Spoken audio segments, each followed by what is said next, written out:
Amigos queridos, com muita alegria em nossos corações, buscamos Jesus, para senti-lo manifestado em seu Evangelho de amor, nas sábias lições que a vida nos oferece, para senti-lo manifestado no fluxo divino que verte em favor de todos nós, nos abastecendo de alento e esperança para não esmorecermos na jornada. Jesus, que palmilhou para nós os caminhos da vida eterna, que abriu oportunidades redentoras para todos nós, que zela pelos nossos sentimentos, que ampara os nossos pensamentos e que nos conduz às leis de Deus pelos seus próprios exemplos. Se conosco, Senhor, socorre, Mestre amado, a nossa indigência espiritual e possibilita, Mestre, que mesmo que acanhados, pequeninos e incipientes, sejamos espíritos colaboradores na vinha do Senhor, que haja para nós oportunidades benditas para nos redimirmos perante a nossa própria consciência. E nesse manto sagrado que envolve o planeta Terra, amparando aos nossos irmãos em humanidade, iniciamos o Evangelho desta manhã, sob o amparo misericordioso dos Espíritos sublimes, que são por nós responsáveis por este trabalho. Obrigada, Senhor, obrigada, amigos, e que assim seja.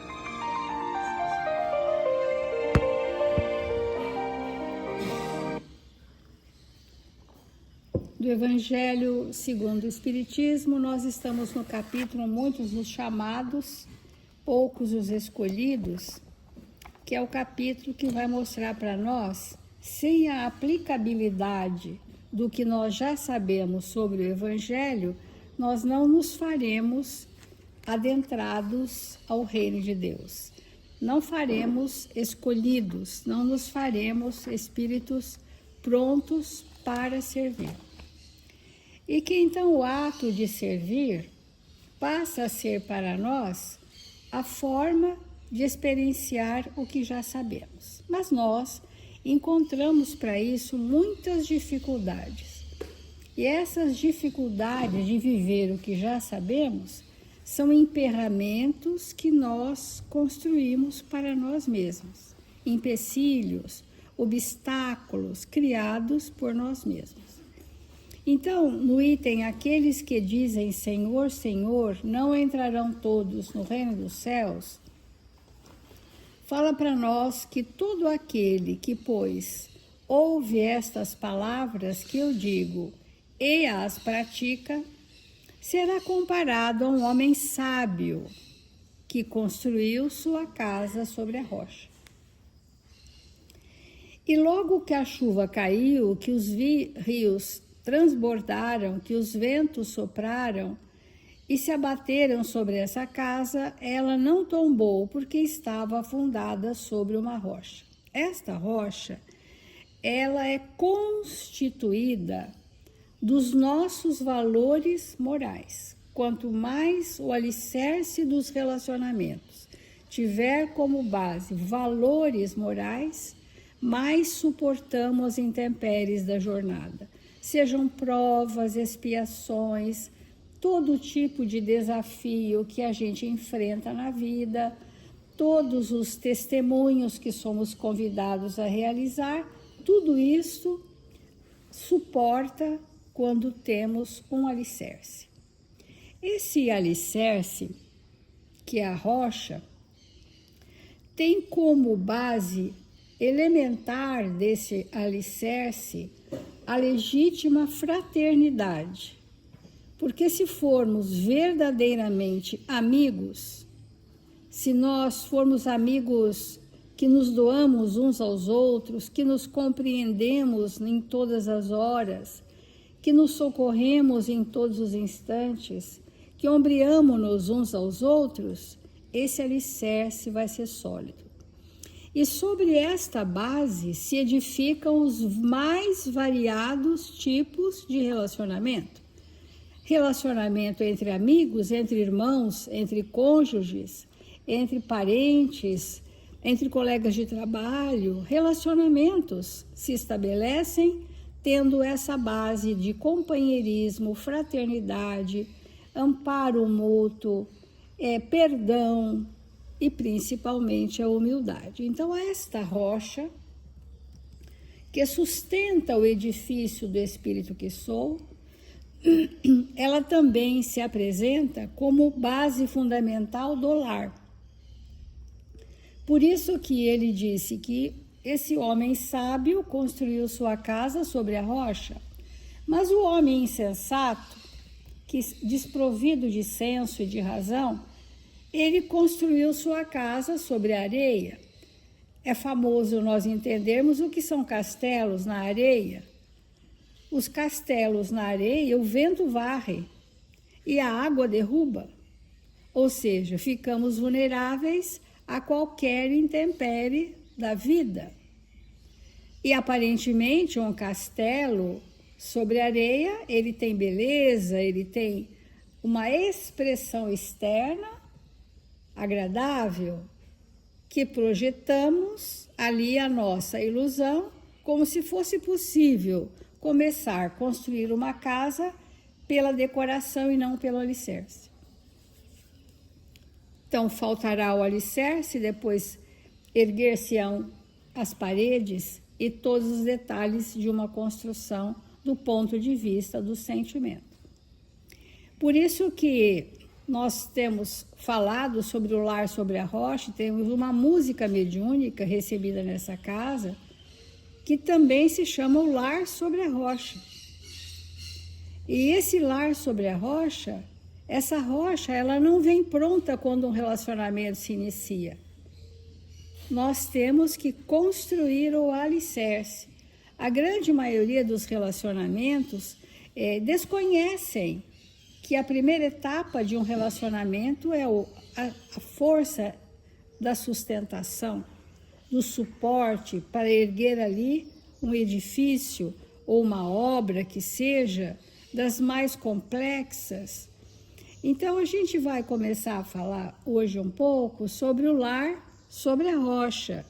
E para isso, nós vamos falar naturalmente sobre a família.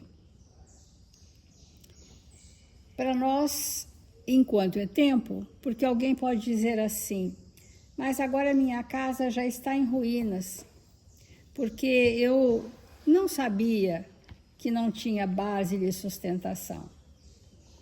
E os espíritos nos dizem que sempre é tempo de nós podermos fazer uma fundação nesses relacionamentos familiares que garantam que a gente possa estar sobre essa rocha e crescermos juntos. A gente trouxe só para um aquecimento uma mensagem de Emmanuel chamada Diante do Lar, que diz assim: o lar é o centro de nossas atividades no mundo. Olha a importância e o significado que tem a nossa família para nós.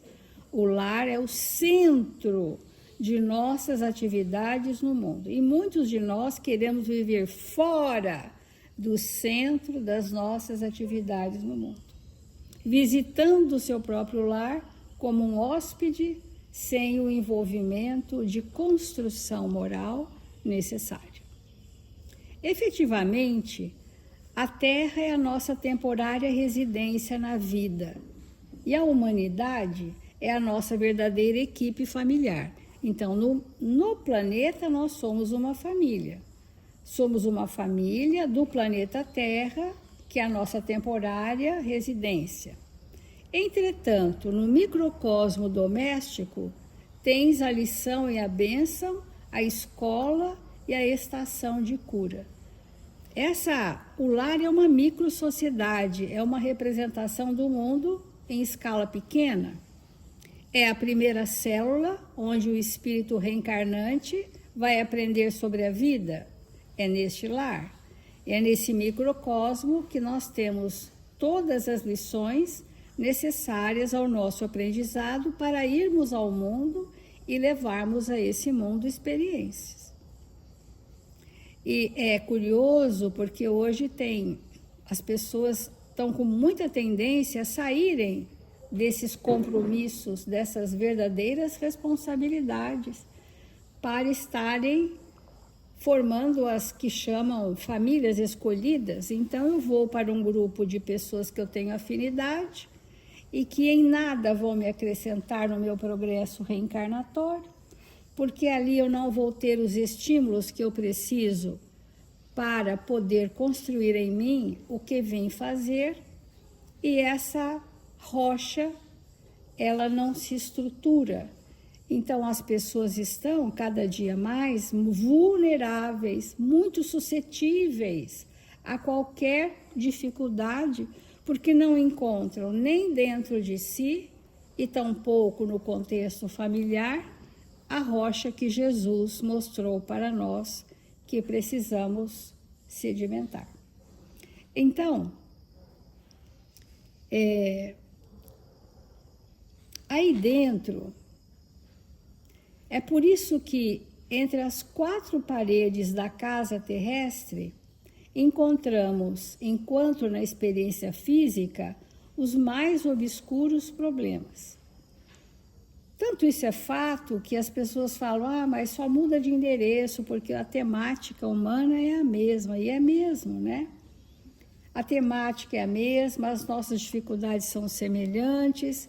Então, nessas 4 paredes da casa terrestre, encontramos, enquanto na experiência física, os mais obscuros problemas. Aí dentro, no reduzido espaço de alguns metros, conhecemos o ciúme, o golpe da maledicência, o fel da incompreensão, a treva da calúnia, o vinagre da crítica, o frio da indiferença. Cada lar um desses temas, não é todo isso no mesmo lar, né? Mas cada lar tem uma temática mais pronunciada. Alguns é a passionalidade, os ciúmes, né? O outro é a incompreensão, o outro é a maledicência, a crítica. Em outros lares, graça à indiferença, a dor do cansaço, o isolamento, enfim, pedras, espinhos. Cada lar tem uma temática que é a resultante das nossas temáticas individuais. Então, a minha soma com a sua, e aí a gente viu o tema da nossa família. Essa família veio para desenvolver, por exemplo, a honestidade. Essa família veio para desenvolver a benevolência, para vencer o egoísmo, vieram para vencer o ciúme. A família é a soma das temáticas pessoais, e tudo isso para que este alicerce, essa fundação, suporte as adversidades dos nossos espíritos. Então, nesse reduzido espaço de alguns metros, muitas vezes o lar não progride pelo fel da incompreensão, que é a intolerância, a intransigência. Mas a grande maioria dos lares que não se estruturam bem estão relacionados a expectativas e frustrações. Nós esperamos daquela companheira, daquele companheiro, daqueles filhos, o que aqueles espíritos não estão prontos para nos doar, mas nós temos expectativa. E qual a terapêutica para essa expectativa frustrada? Nós temos a esperança, ao invés de expectativa, de que aquele espírito possa ser tão bem compreendido que ele possa doar o seu melhor em benefício daquele conjunto de espíritos chamado lar. Se eu estiver num campo acolhedor, as minhas potencialidades divinas se expressam mais.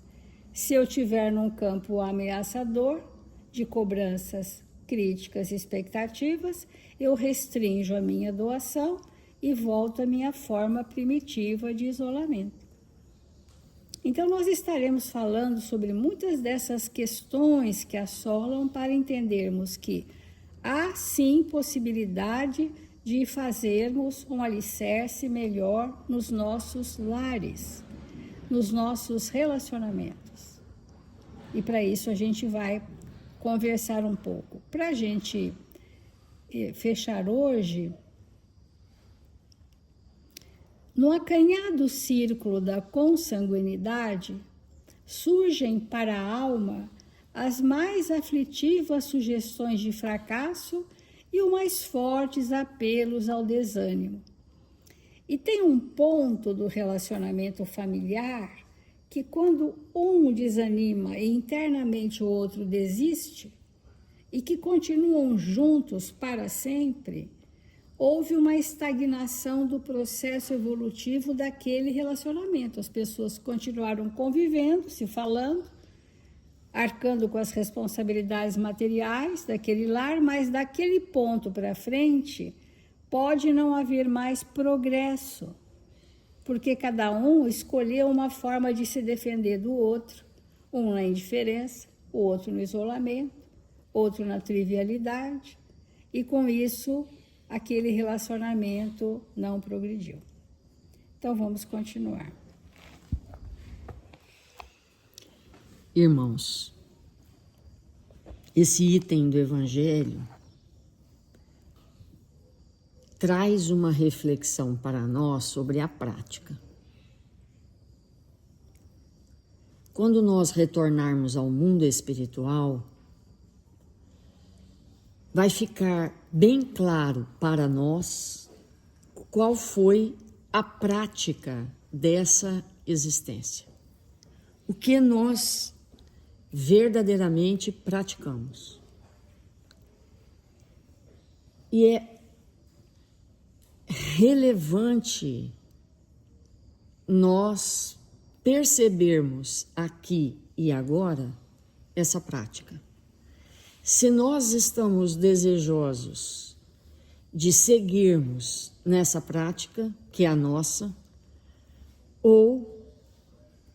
e não só seguir, mas intensificar ou mudar essa prática.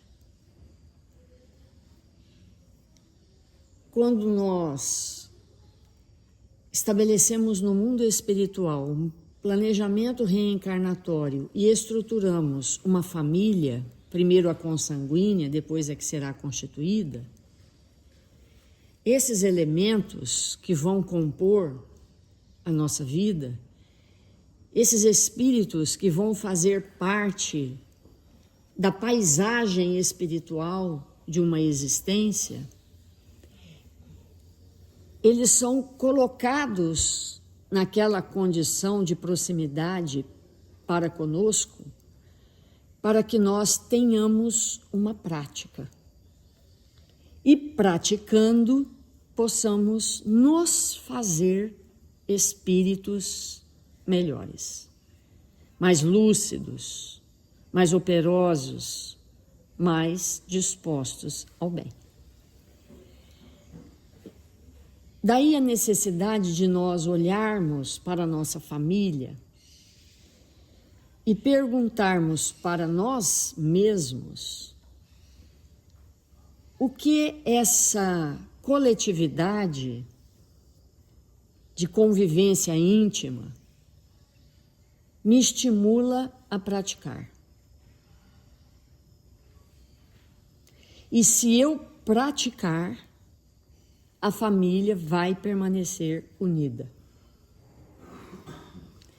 Porque, como a Célia colocou, a desagregação de qualquer coisa, seja da matéria, seja de um lar, seja de um pensamento, a desagregação é fruto de um afrouxamento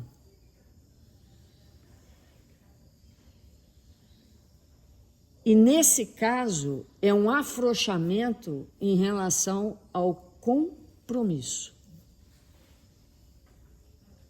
Quando nós afrouxamos o compromisso, desagrega e rompe. Portanto, perguntar para nós qual é a minha prática na família que eu estou, alguns vão responder: a minha prática é a irritabilidade. Eu me irrito de manhã, de tarde, de noite, todo o tempo todo, mesmo porque eu não queria, não é do meu desejo estar ali, eu sou forçada pelas circunstâncias. Porque eu não tenho coragem de deixar, embora já tenha deixado, já estou na paralela. Eu não tenho coragem disso, daquilo e tal, mas na verdade não estou. Então a grande pergunta é: qual é a prática? É a prática da cooperação, da solidariedade? É a prática do entendimento? É a prática do servir? É a prática do doar, do compreender?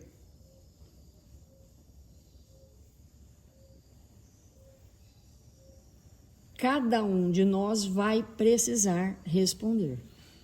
Quando eu chego em casa, e alguém pode dizer assim: não, mas eu não saio de casa, meu trabalho é em casa. Não, quando a gente dorme, sempre vamos para algum lugar, aí a gente volta. Então, quando eu estou em casa, seja o tempo todo ou algumas horas por dia, não importa, o que eu pratico? Porque ali é a grande oportunidade de me fortalecer. Porque esse item do Evangelho diz para nós que a prática que nós viemos praticar vai fazer de nós fortalezas, como as rochas. Então, ao olhar para o nosso lar, nós vamos dizer que o nosso lar é uma rocha?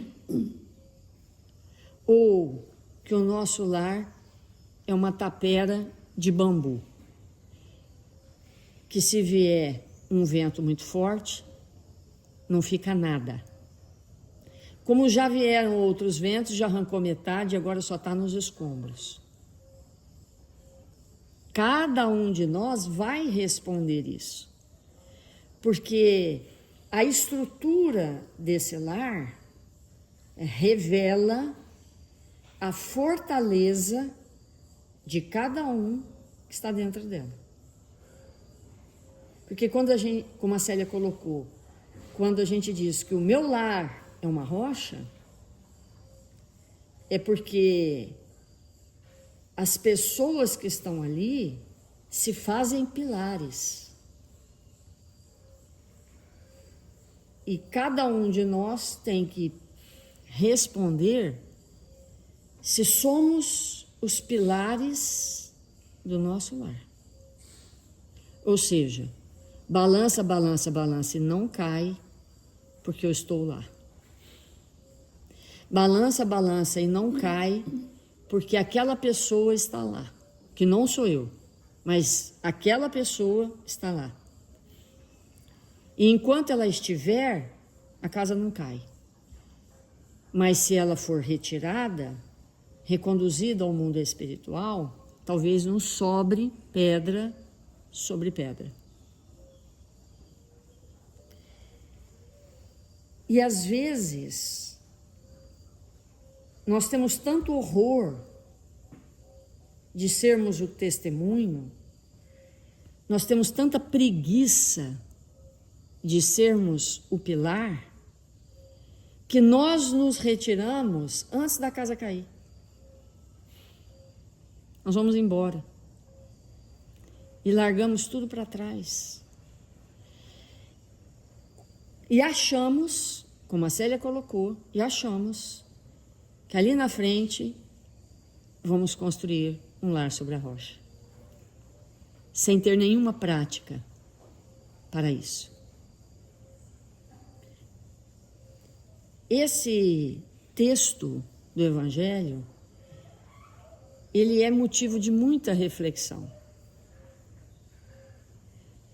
Vamos olhar para o nosso lar e ver ali as práticas daqueles que estão conosco.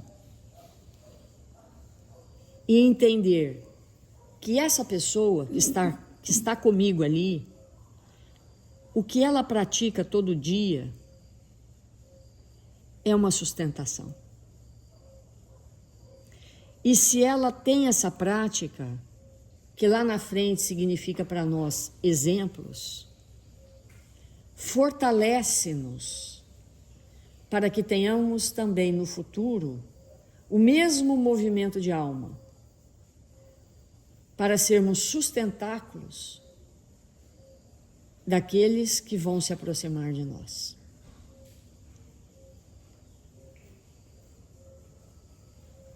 Muitas vezes nós olhamos por um lar e tem alguém que é o provedor. Mas se aquele provedor precisar se ausentar por força das circunstâncias, por um planejamento reencarnatório, o lar pode permanecer inalterado em termos de segurança. Porque definitivamente, irmãos, não é o dinheiro que sustenta. Nós pensamos que seja. Nós pensamos, não, aquela casa está em pé porque tem um provedor. Mas os lares não se sustentam pelo dinheiro. É óbvio que o recurso financeiro contribui. Mas e os lares, que são rochas espetaculares, e ali não tem recurso financeiro? O que explica? Então, muitas vezes, nós vivemos num engano. Nós dizemos assim, essa casa está em pé enquanto eu sustentar. Porque quando eu parar de sustentar, ela cai. Será? E se assim o for, na verdade, essa sustentação ela é aparente. Ela é aparente. Porque definitivamente não é isso que estrutura um lar. É óbvio que quando um espírito traz o compromisso de ser o provedor, de ser a provedora, e além disso, ele traz os valores que vai manter aquela chama acesa, é óbvio que isso vai contribuir. É óbvio que isso vai dar o tom, a cor, a vibração, a estrutura. Mas não nos enganemos que esse é o ponto-chave. Porque definitivamente não é. Então, se isso não é, o que seria? Basta olhar com acuidade, basta olhar com interesse esse ambiente e nós vamos então perceber o que sustenta. Então, irmãos, o tema é de altíssima complexidade e importância e deve ser para nós motivo de atenção. Vamos fazer a nossa prece.